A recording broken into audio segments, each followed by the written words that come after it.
At Igan, ito na naman, perfect daw ngayong Kwaresma ang tampok na putahe ngayong gabi sa ating Midnight Express. Ang tanong, ano tong authentic Ilocano dish na ito? Gawa po sa talong at itlog. Ayan, narito na po ang Midnight Express ni Mikel Aldayo.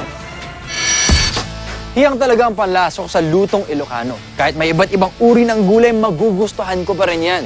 Kaya nga naman ngayong gabi, ang handa natin may kamatis, may talong, at para ma-in love talaga ako, may itlog pa. Ang pangalan yan, Poki Poki. Sarap yan. Ang Poki Poki ay Ilocano version ng tortang talong ng mga Tagalog. Ang kaibahan lang nito sa kinagisnan nating tortang talong, wala itong tangkay at hiwa-hiwalay. Bagay na bagay siya syempre pag tuwing Kwaresma.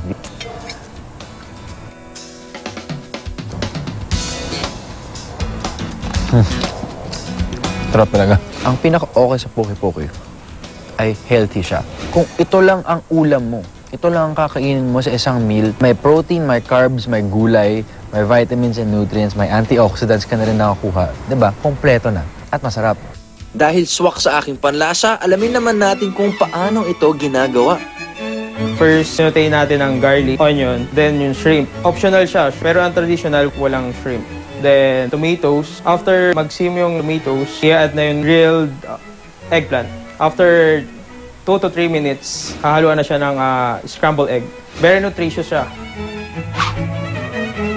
Isa ang talong sa pinaka-importanteng gulay sa China, Japan, India at Pilipinas. Madalas na bida ito sa ating kusina dahil masipag at hitik ito kung mamunga. Pero alam nyo ba na sa Espanya, tinawag ang talong na berenjenas o mansanas ng pag-ibig dahil epektibo raw ito na panggayuma.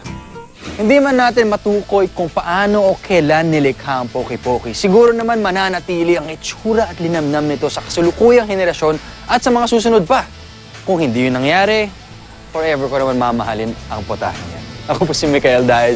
This is Midnight Express. Good night.